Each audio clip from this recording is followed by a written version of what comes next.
testifica com nosso espírito que somos filhos de Deus. Como é bom quando há essa testificação. A Teresa falou, mas eu achei que era depois da palavra. Que bom que o que elas falaram aqui, até a questão do tempo, elas deram ênfase ao tempo. E é sobre o tempo que eu quero falar nessa noite. Amém? O Senhor colocou no meu coração para falar sobre isso com vocês nessa noite. Abra aí a Bíblia em Efésios, capítulo 5.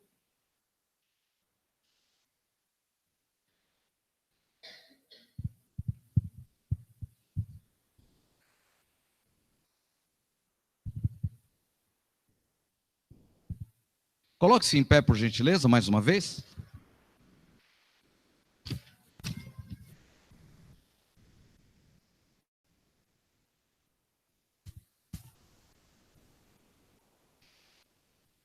Daniel vai me acompanhar ali, vai me auxiliar no Data Show ali.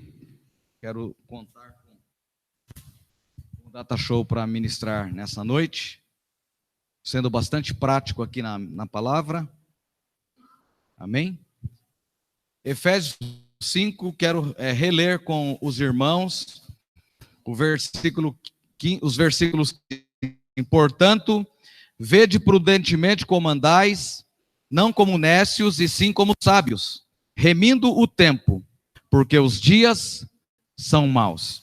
Repetindo, portanto, vede prudentemente como andais, não como nécios, e sim como sábios, remindo o tempo, porque os dias são maus. Senhor, obrigado, porque lemos a sua palavra, e estes versículos o lado prático da sua palavra, escrito pelo apóstolo Paulo aqui em Efésios capítulo 5. Ele se atém a nos mostrar as doutrinas nos 3 primeiros capítulos, e nos 3 últimos capítulos ele mostra para a gente a prática da vida cristã. E contra tudo isso que ele nos esclarece, nos adverte aqui, nos despertar, precisamos ver prudentemente como andemos, e precisamos remir o tempo. São 3 ordens imperativas que nós temos aqui nesse texto, e que possamos obedecer a sua palavra, ouvi-la e não só ouvi-la, mas obedecê-la, colocando em prática na nossa vida, no nosso dia a dia. Fala conosco nessa noite, Senhor, para a glória do seu nome, oramos em nome de Jesus, amém. Podeis assentar. Eu aproveito e me lembro também que estivemos orando aqui por um longo período pelo Antônio Marcos, né, irmão da Marlene, Madalena, Osvaldo, e ele teve alta essa semana no hospital, já está em casa. Continue orando por ele, amém? Continue orando por ele, para que ele possa manter-se, né, sem ter nenhuma recaída da sua saúde, porque o tratamento dele é um tratamento longo, e para que ele possa voltar o mais rápido possível para os braços de Cristo, estar com Cristo. Estar com Cristo é melhor do que estar em outro lugar, amém? O salmista diz que é melhor estar um dia na presença de Deus que em outras partes 1000. Então oremos por ele. Eu quero falar nessa noite sobre o tempo.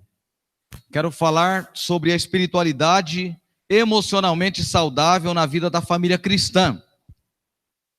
O tempo é uma tríade, e em busca de uma espiritualidade emocionalmente saudável na família, nós precisamos buscar uma espiritualidade que seja saudável na nossa família, na nossa casa. Nós temos aqui no capítulo 5, Paulo trazendo para a gente essa advertência. No versículo 14, melhor dizendo, nós somos chamados a nos despertarmos. E ele nos chama aqui de dorminhocos, de alguém que está dormindo, porque ele diz, desperta tu que dormes, levanta de entre os mortos e Cristo te iluminará. Depois no versículo seguinte ele diz, portanto vede prudentemente como andais, não ande como nécios, mas ande como sábios. E depois ele diz, como fazer isso? Como que colocar tudo isso em prática? Depois de se despertar, de levantar dentre os mortos, de observar e ver como nós andamos. Como fazer isso? Ele diz, agora precisa remir o tempo, enxugar o tempo. Aproveite bem o seu tempo, porque os dias são maus. Então, diante de dias maus, de dias difíceis, precisamos remir o tempo. Esse texto nos chama, irmãos, para fazermos uma retrospectiva da nossa vida, né? Ele nos chama a atenção para olharmos as bases da nossa fé. Não é o tempo que nós temos de fé, que estamos na igreja, que diz se somos salvos ou não. Não é se fomos apresentados na igreja ou batizados na igreja que diz que somos salvos ou não. A salvação é de graça, nós a recebemos de graça. Mas dentro desse projeto maravilhoso de Deus, da nossa salvação, existe a responsabilidade humana, que é um caminhar com fidelidade aos pés do Senhor. E nós precisamos, então, para caminhar na presença de Deus, para seguir a rota da fé cristã, uma coisa é necessário nós fazermos, observar o tempo. E a gente quase não dá muita importância para o tempo. O tempo é chamado aqui, eu estou tratando esse assunto de uma tríade. Tem um livro muito importante, eu diria que todo cristão deveria ler este livro. O nome dele é A Tríade do Tempo. O seu autor trabalha como nós devemos aproveitar o nosso tempo, da importância e do quanto nós desperdiçamos tempo, do quanto nós jogamos o nosso tempo fora. Nós estamos aqui hoje em um quadro abençoador, um casal que há 9 meses estão esperando um filho, que se casaram, que tiveram um plano para a vida, e que agora, há 9 meses de espera, vai nascer o Benjamin. O Benjamin vai chegar. E eu imagino que o coração do Daniel e da Camila está batendo mais acelerado. Eles estão ansiando por este momento, eles estão desejosos por esse momento. Foi assim com os nossos pais. Foi assim conosco, que já temos filhos. E como agora administrar isso? Daniel e a Camila recebem o Benjamin. No ditado popular, são marinheiros de primeira vez. Não recebemos nenhuma instrução. Não há nenhuma formação nesse projeto todo para a vida deles. E agora eles têm que aprender. Eles precisam aprender.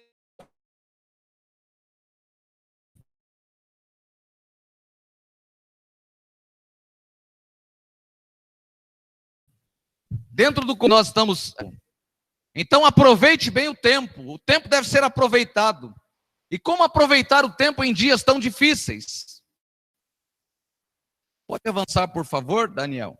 Tem uma frase que eu anotei aqui, que eu gosto dela. Não existe casamento, ou eu vou usar aqui família, tão ruim que não possa ser consertada. E não existe família tão boa que não possa ser melhorada. Então, se está ruim as coisas da nossa família, há possibilidades diante de Deus de consertar. Se está bom, podemos melhorar. E o apóstolo Paulo, exatamente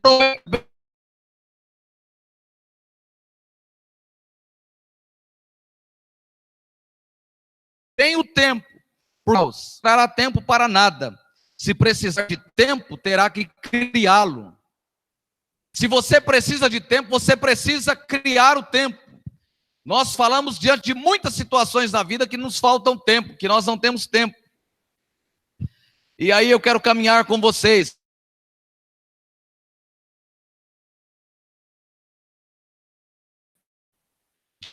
Dias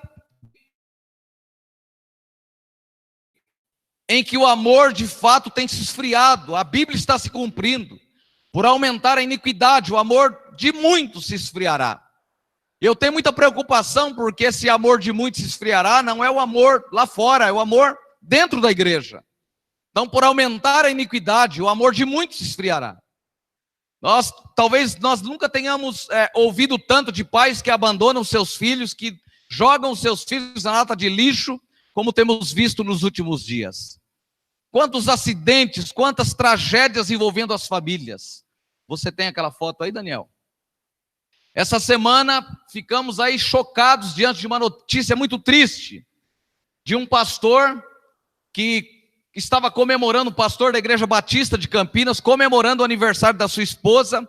Ele 37 anos, a esposa completando 35 anos.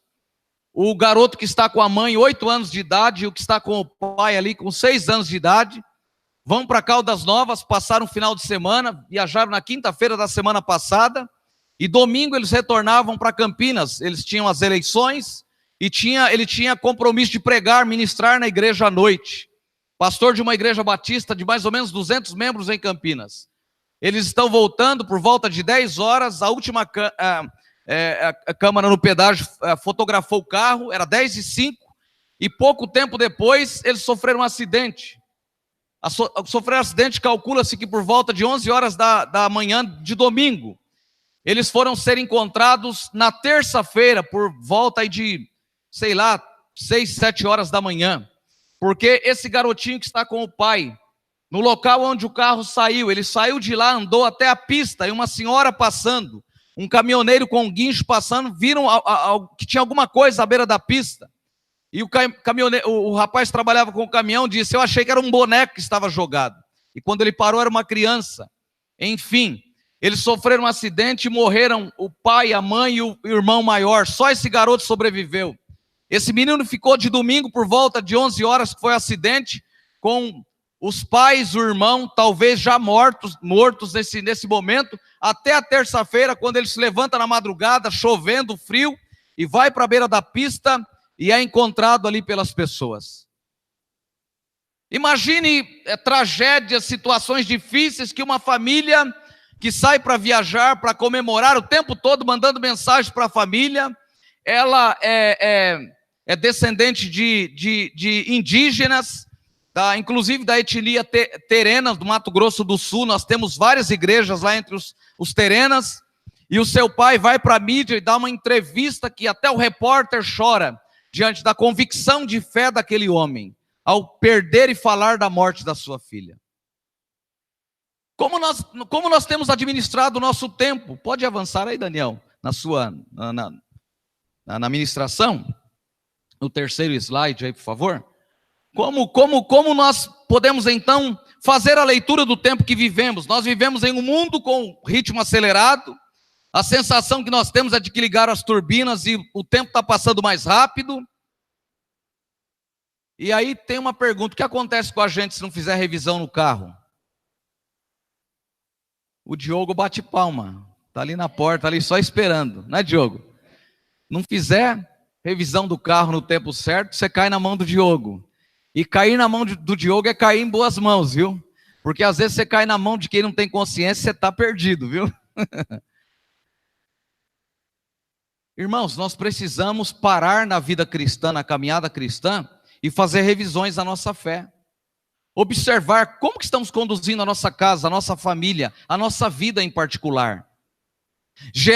Ser cristão, gerar filhos, e não se responsabilizar com esses filhos é uma irresponsabilidade tamanha. Nós estamos conduzindo os nossos filhos para os céus. Nós estamos conduzindo os nossos filhos para a morada eterna, para estar com Cristo na eternidade. E como nós estamos conduzindo a nossa família? No trabalho nós enfrentamos pressões e etc, etc, etc. E eu vi um levantamento que me chamou a atenção. É um levantamento europeu que aponta que 1 em cada 3 pessoas declaram ter a sua saúde afetada pelo estresse.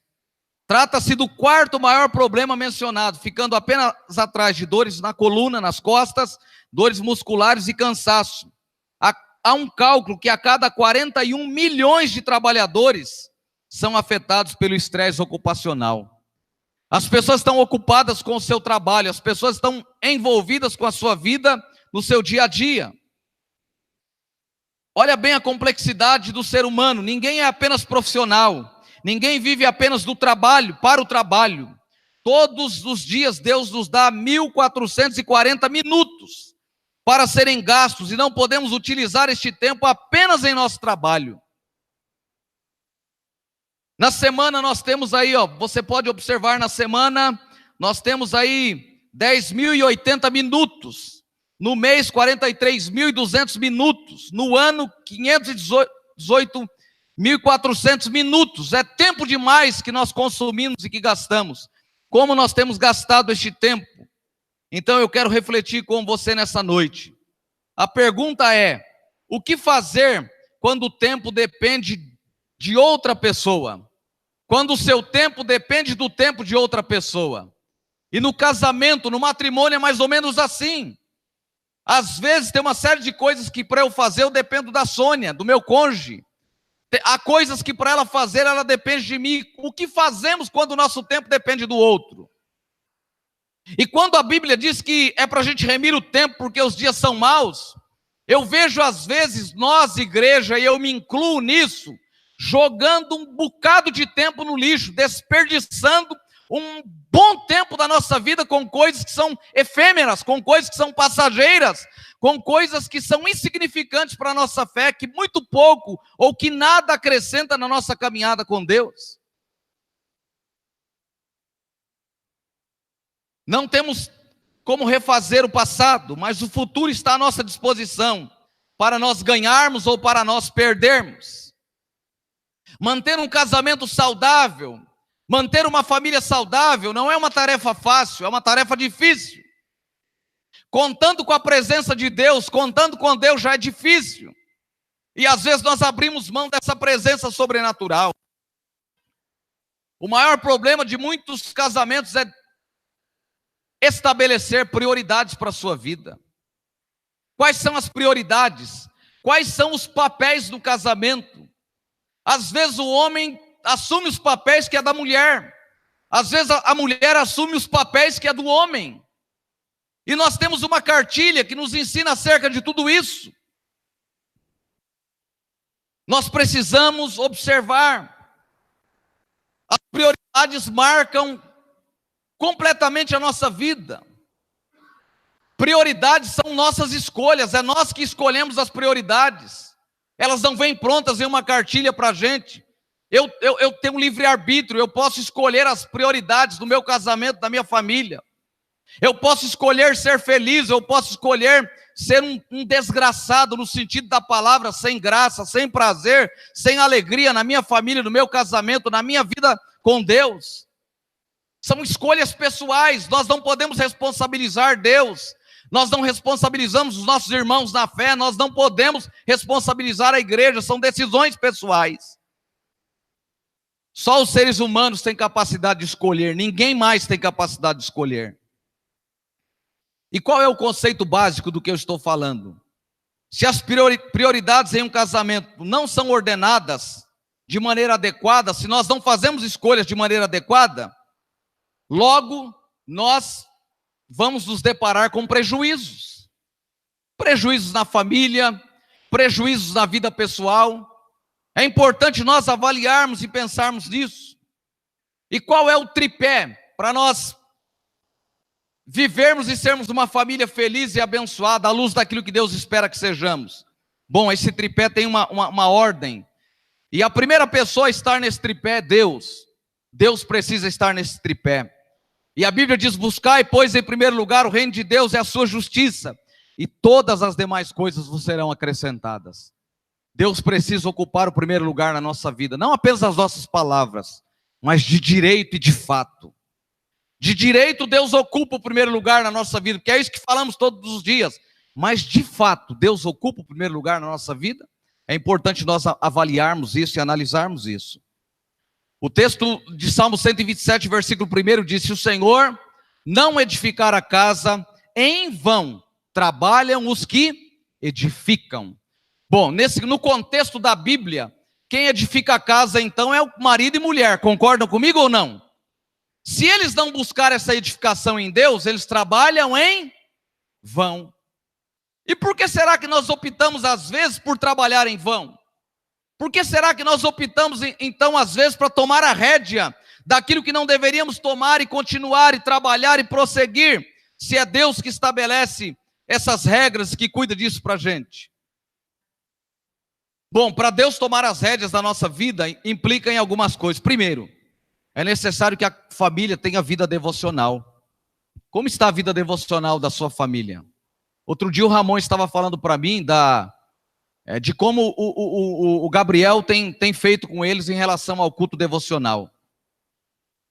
Ele disse: pastor, eu estou cansado. Mas o Gabriel fala: não, pai, nós vamos orar juntos, nós vamos ler a Bíblia juntos, nós vamos cantar juntos. Eu falei: puxa, Ramon, que bênção. Invista o maior tempo possível. Nós temos oportunidades, irmãos. Nossos filhos são inteligentes. Essas crianças fazem coisas que vocês não imaginam. E as nossas crianças estão sujeitas a ocorrer coisas difíceis com ela. A semana passada aconteceu um fato com a Jéssica e o Júnior. A Eloá chegou na escola e lá no prezinho na escola, uma garotinha foi lá e beijou a boca da outra. Duas garotinhas se beijando. Ela chegou em casa e compartilhou com os pais. O Júnior foi lá, ligou lá, ou foi lá, acho que ligou lá, ele foi lá para conversar com a professora. A professora ficou assustada. Né? Bom, a situação, a professora falou, não, de jeito nenhum, eu não admitiria isso, de jeito nenhum. Foram conversar com a diretora, chamaram os pais, foram conversar. Os nossos filhos são entregues a isso. E aí, o que você escolhe para o seu filho? Que caminho escolher? Os nossos filhos gastam mais tempo, às vezes, na escola do que na fé, do que na caminhada com Deus. E daí? Como vai ser o futuro dos nossos filhos? A quem nós estamos entregando os nossos filhos? Há pessoas, às vezes, que não temem a Deus, que não amam a Deus, que não servem a Deus, e depois nós vamos chorar as consequências, amargamente chorar as consequências.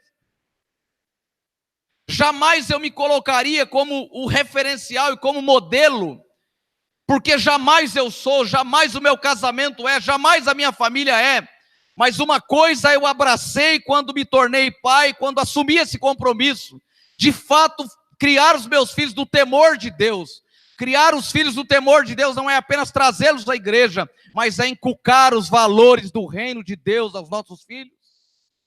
Então, quais são as prioridades da nossa casa? Deus precisa ser a primeira prioridade.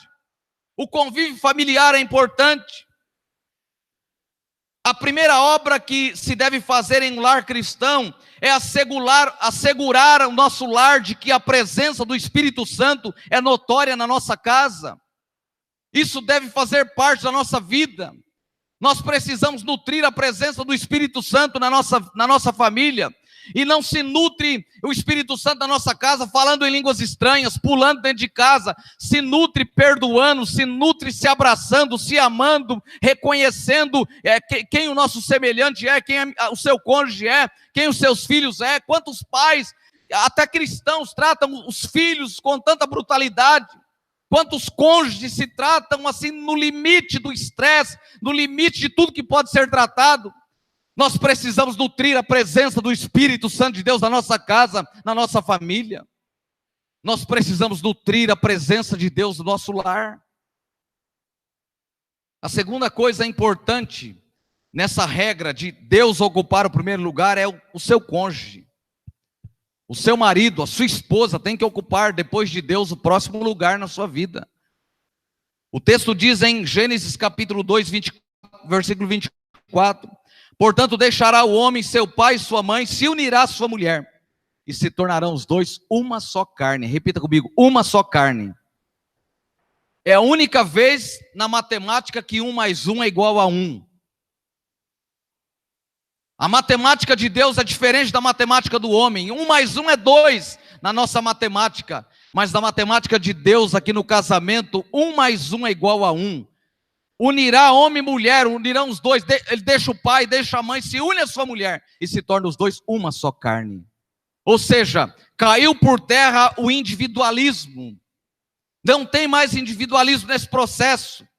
Os dois agora vivem em comum.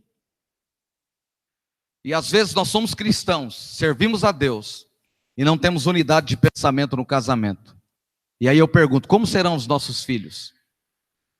Um filho que vê o pai brigando, discutindo, um tratando mal o outro, como que vai ser esse filho? Eu aconselhei uma pessoa no meu ministério, uma moça, que disse para mim assim: pastor, eu não quero se casar, mas eu estou gostando da pessoa e vou me casar com ele. O casamento da minha avó foi uma tragédia, o da minha mãe é uma tragédia, e eu não consigo evitar, o meu também vai ser uma tragédia. Eu falei, você precisa buscar amparo em Cristo, você precisa buscar socorro em Deus. Enfim, passaram os pés pelas mãos, casaram-se precipitadamente, e sabe qual foi a consequência? 1 ano depois eles se separaram, 2 anos depois. O moço aflito dizendo assim: fazem 2 anos que nós somos casados. Nós não tivemos 10 relações sexuais. Ela dizia ter nojo dele, ela dizia não suportar ele. Por que será que pessoas que professam a fé em Cristo Jesus, por que será que acontece isso?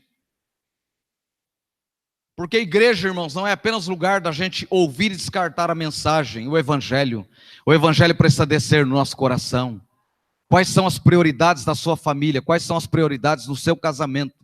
Quais são as prioridades que você escolheu, que você abraçou na sua fé? Nós precisamos caminhar com Deus. Mas o cônjuge não pode ser desamparado, deixado de lado. Isso não implica no abandono do filial, aos pais, ao pai e à mãe. É deixar no sentido de sair debaixo da tutela, de seguir o seu próprio caminho, de buscar a sua própria vida. Não dá para casar e ficar todo dia indo na casa do pai ou da mãe, ou de um ou de outro reclamar da relação, do relacionamento. Não dá para fazer isso. É necessário viver idoneamente. É necessário ser maduro. Então, o que Paulo está dizendo para a gente, remindo o tempo? Como que a gente vai remir o tempo no casamento? Como que se reme o tempo na família? Como que se aproveita bem o tempo na família, no casamento, na nossa relação com Deus? Quero voltar aqui ao slide com vocês aqui. Assim como na doutrina cristã nós cremos na Trindade, Deus Pai, Deus Filho e Deus Espírito Santo, que juntos representam o Deus único, o tempo também nós podemos identificar uma tríade. Ele é geralmente marcado por horas, minutos, segundos, manhã, tarde, noite, décadas, séculos e milênios. Como nós estamos aproveitando o nosso tempo? Pode mudar, Daniel, por favor? É importante para a gente definir a nossa vida.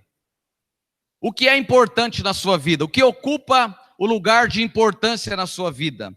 O que ocupa o lugar de urgência na sua vida? E o que ocupa o lugar circunstancial na sua vida? Pode avançar, Daniel.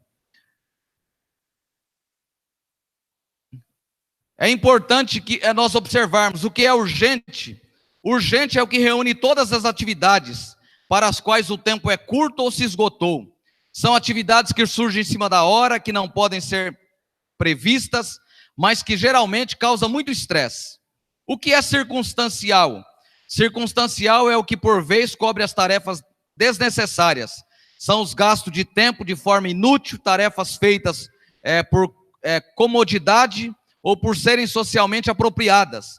É a esfera da estrada que não leva a lugar algum, que não traz resultado, apenas traz frustrações. Cada pessoa tem uma tríade do seu tempo diferente. E eu volto lá agora porque é importante. Lá em cima, o que é importante? É o que tem tempo, pode esperar horas, dias, semanas, meses, etc. Aqui, o brasileiro dedica apenas 30%. Repita comigo, 30%.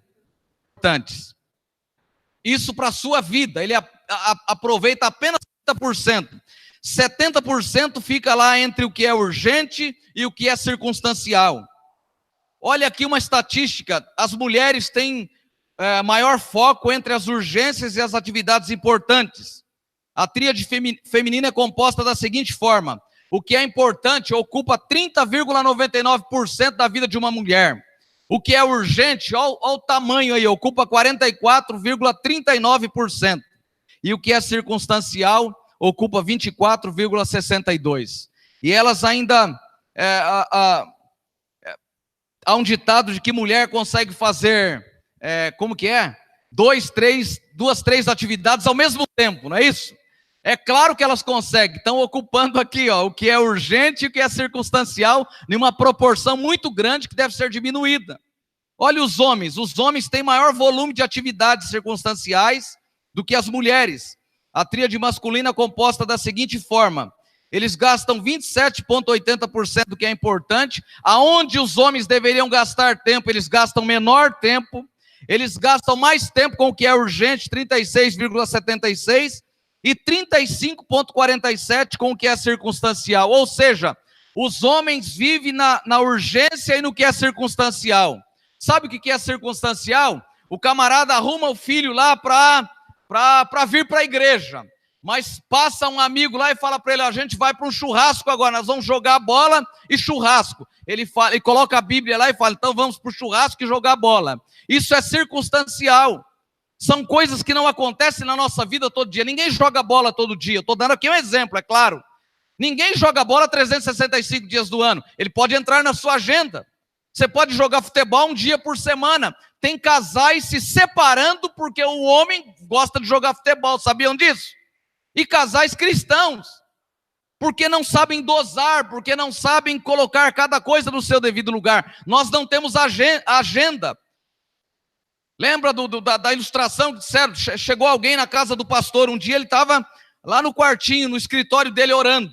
Aí a pessoa bateu palma, chamou a esposa dele, atendeu e disse assim: cadê o pastor? Ah, o pastor está orando.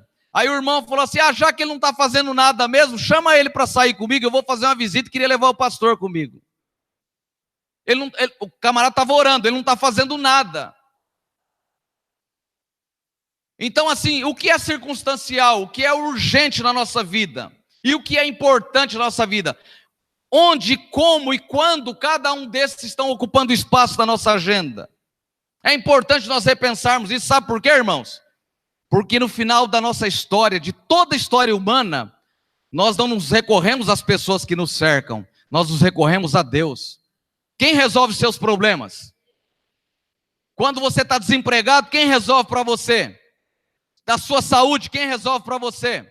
O relacionamento seu, lá na sua família, quem resolve?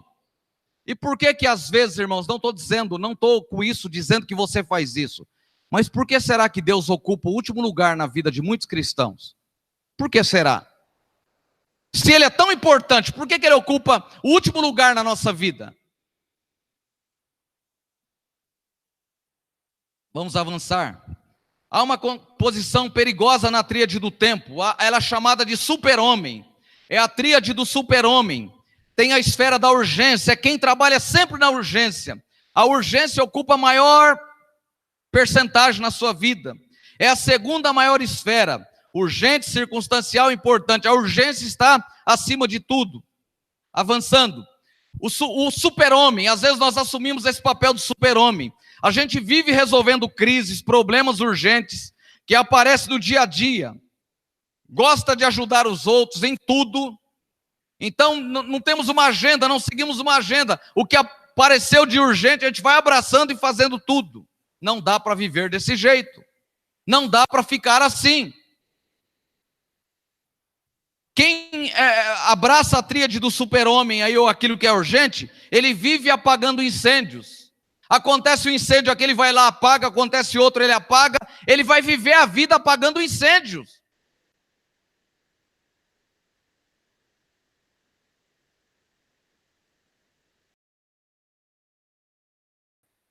Às vezes Deus está provando a pessoa, ele está passando por provação, é para deixar ele passar, porque ele precisa aprender com Deus. Deus precisa nos levar ao deserto às vezes, o deserto é necessário na vida. Nós não podemos manter as pessoas no berço, tem um berço lá atrás, a Janaína está trocando o bebê. Às vezes tem crente com 40 anos de fé que está deitado no berço da fé.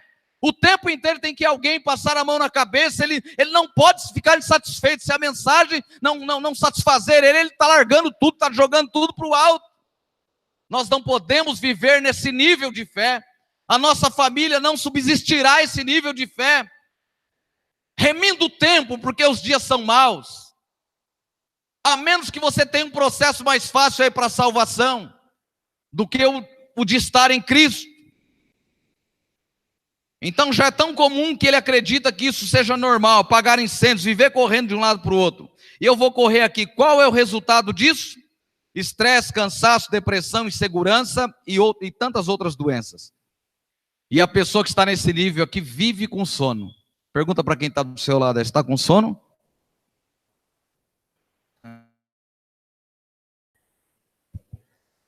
O sono pode ser um sinal de que estamos vivendo no urgente.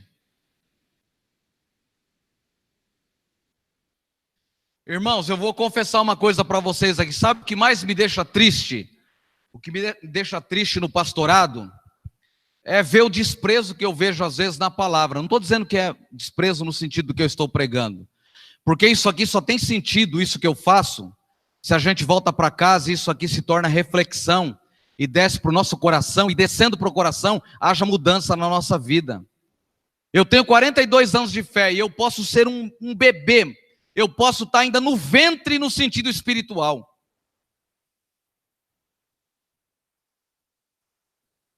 Eu me deparo com tantas coisas que me chateiam, que me entristecem, que me decepcionam, mas eu não olho para isso, para a minha caminhada pastoral, para a minha caminhada cristã. Há uma proposta para mim em Hebreus, olhando para Jesus, o autor e consumador da minha fé. Então, há tantas coisas há tantas esferas da nossa fé que nós precisamos crescer. Então não viva na esfera do super-homem.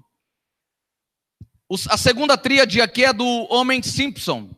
A tríade do Simpson tem a esfera das circunstâncias, com a maior porcentagem. A segunda maior esfera é a urgência, nesse caso aqui.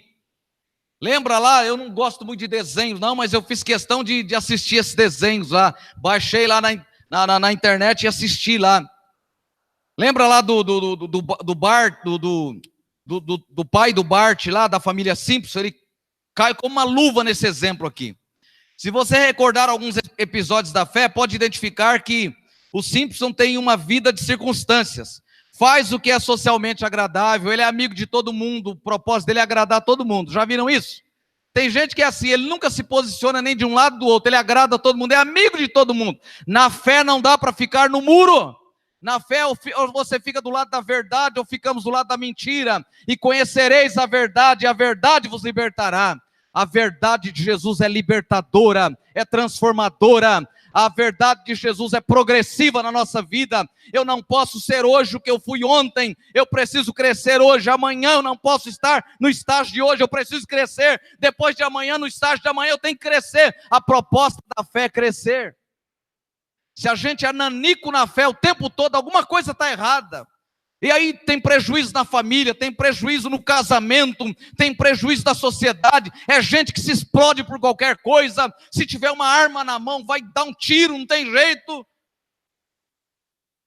Eu conversando com o pastor Walter, esse ano Deus tem me dado a oportunidade de estar muito próximo, eu e o pastor Walter, conversando sobre ministério, sobre a fé. Ele aconselhava alguém. O camarada passou alguém lá e deu uma fechada no camarada, ele pegou o carro, estava com um carro emprestado. Ele acelerou o carro e foi atrás. Tinha 3 camaradas no outro carro. Ele foi atrás do camarada. No que ele está correndo atrás dos camaradas, ele bateu o carro.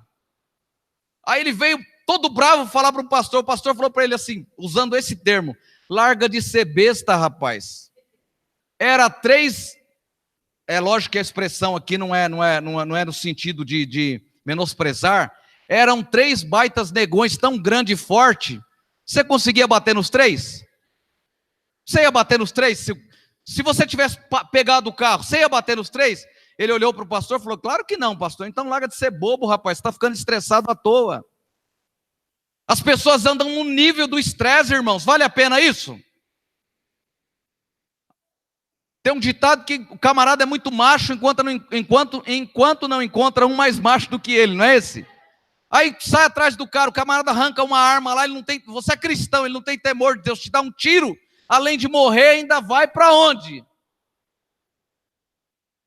Então, irmãos, é hora da gente colocar a cabeça no lugar, remindo o tempo. Os dias são maus, os dias são difíceis. A gente está jogando muito tempo fora. Nós estamos vivendo uma geração que, me desculpe aqui a sinceridade, a maioria dos nossos filhos não vão aprender a orar em reunião de oração, porque nós não vamos à reunião de oração. A maioria dos nossos filhos não vão aprender a palavra, porque nós não estamos dispostos a levantar. Nós levantamos para o patrão a semana inteira, mas não levantamos mais cedo para ir na presença de Deus. Nós queremos milagre, irmãos, aguardamos milagre do céu e não vão vir milagres. A caminhada é uma caminhada com Deus. Eu estou falando de tempo, como você aproveita o seu tempo, como você está usando o seu tempo. É claro que isso pode soar como chatice para você, e eu não tenho dificuldade nenhuma, você pode contrariar o meu pensamento, Mas verdade é sempre verdade, o evangelho é sempre verdade para todos nós.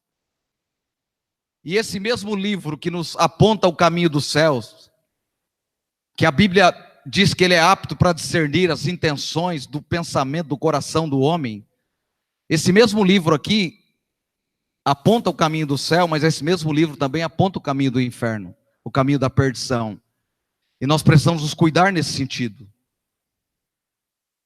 Então, tem gente, às vezes a gente vive aqui igual o chefe lá da família Simpsons, né? O homem, lá no desenho, ele é um escravo do destino, ele vive em busca, correndo atrás do que surge, ele trabalha na fábrica e continua lá, está tranquilo, não está nem um pouquinho preocupado. Nós precisamos buscar os nossos sonhos em Deus, amém? Diga, eu preciso buscar os sonhos da minha família em Deus. Qual é o resultado do Simpson aqui? Muitas pessoas vivem dessa forma, deixa a vida passar, vai na música do Zeca Pagodinho, deixa a vida me levar, a vida leva eu. Deixam a vida passar submetendo-se ao acaso. Tem a música lá, né? O acaso vai me proteger, né? Vive, né, nessa tranquilidade da vida. Se sua tríade é assim, está mais do que na hora de mudar, de assumir a sua posição de piloto dos seus sonhos. Tenha sonhos para a sua vida, para a sua família, para a sua casa. E o terceiro aqui, o último, é o equilibrista. A última composição perigosa é a tríade do equilibrista. Ele possui percentagens muito semelhantes à esfera da circunstância e da urgência. Olha, a circunstância voltou lá, está em primeiro lugar na vida dele. Vive resolvendo o que é circunstancial, virando a página. A imagem do equilibrista aparece o garçom que depois de 10, 12 pessoas jantarem ou almoçarem, ele sai lá, pega todos os pratos, e a gente fica olhando e fala, mas como que esse camarada consegue equilibrar os braços? Sai com aquela pia de pratos assim, né? Um prato de um lado, copos do outro. Não dá para viver a vida equilibrando as coisas. A gente precisa ter prioridade. O resultado é bem comum, as pessoas se sentirem mais confortáveis com as urgências e circunstâncias do que ter controle sobre seus processos. Organizar seu método de trabalho, reavaliar a sua vida. A vida passa pela reavaliação. Na empresa você é reavaliado todo dia, sabia?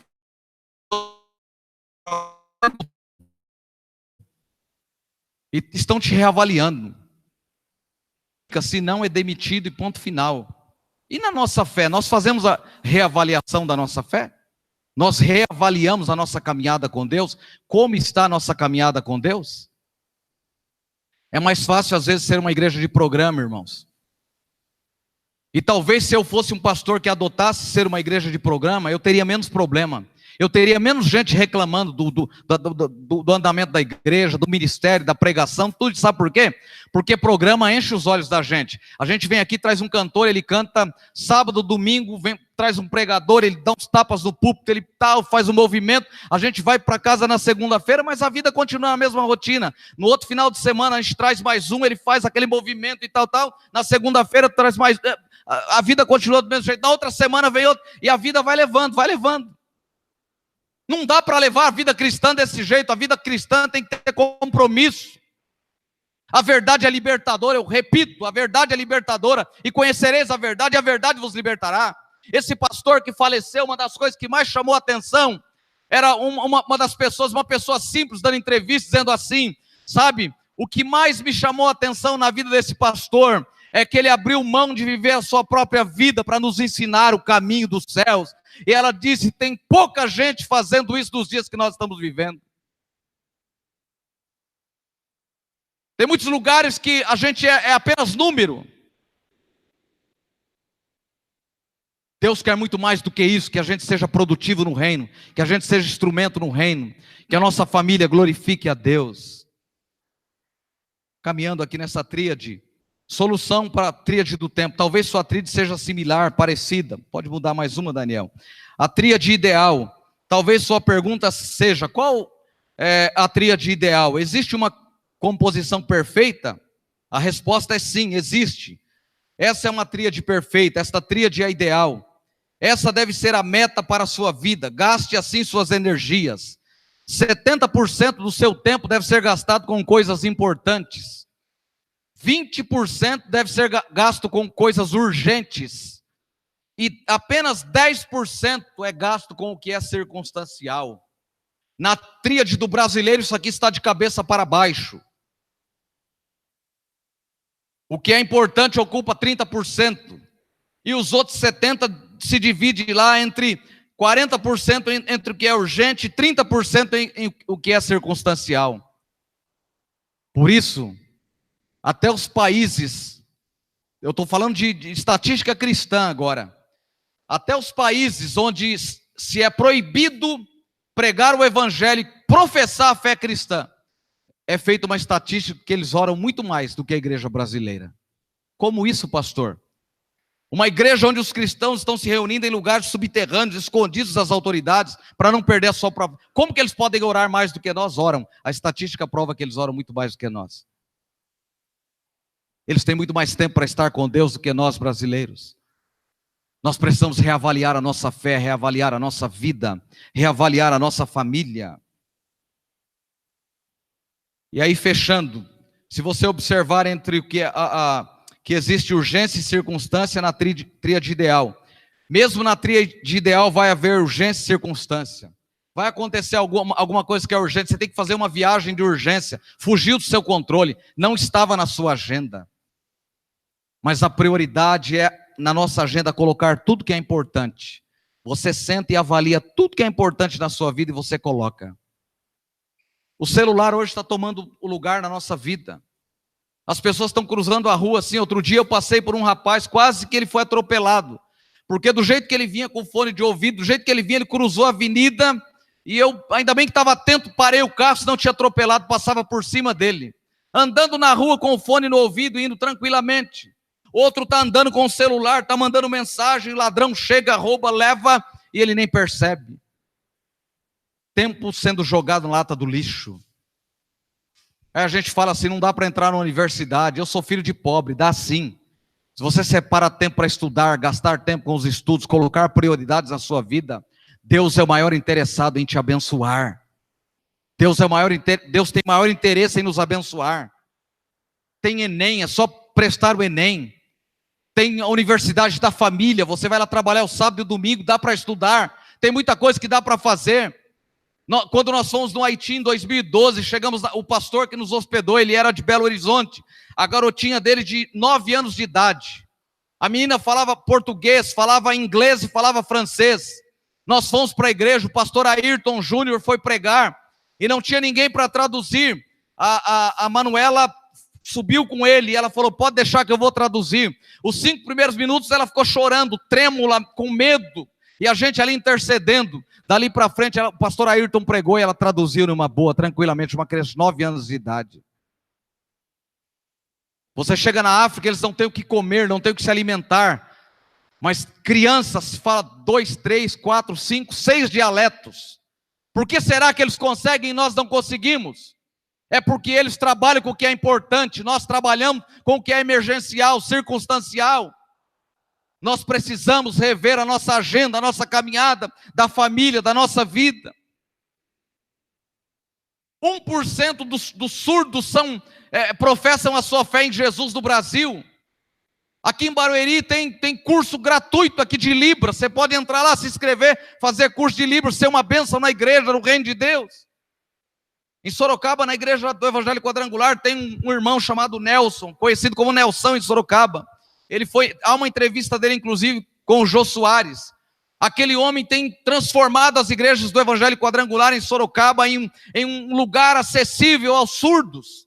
Ele tem formado liderança, e os surdos podem ir para a igreja, coral de surdos, peças teatrais de surdos, coisas fenomenais, você fica olhando aquilo, como que pode isso? Porque alguém está investindo o seu tempo no reino de Deus. A gente fica lamentando, reclamando da vida, de tantas coisas que estão acontecendo. Aonde estamos colocando o nosso tempo? Dá uma pulada aí, Daniel. A solução mais indicada para você diminuir a dedicação da urgência é perguntar, por que eu entrei nela? Por que eu entrei no que é urgente? Pense nas atividades urgentes da última semana e responda, Essas 4 perguntas aqui, eu não vou passar isso para vocês aqui, é claro, né? Mas a pergunta seria, por que essa atividade foi urgente? Como poderia ter prevenido a urgência dessa atividade? Que atividade posso planejar para evitar essa urgência?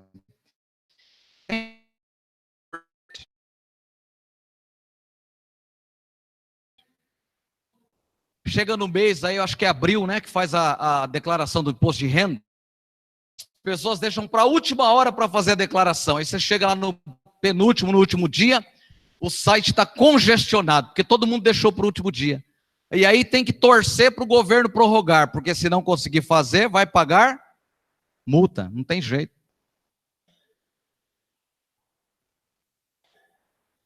A regra é planeje, planeje, planeje. O que você planejou hoje evitará a urgência de amanhã. Repita comigo. O que eu planejar hoje vai evitar a urgência de amanhã. E aí eu encerro aqui com essa frase do Vinícius de Moraes. A coisa mais importante que há no mundo é viver cada segundo como nunca mais. A coisa mais importante que há no mundo é viver cada segundo como nunca mais. Então, remindo o tempo, porque os dias são... Repita comigo, remindo o tempo, porque os dias são maus.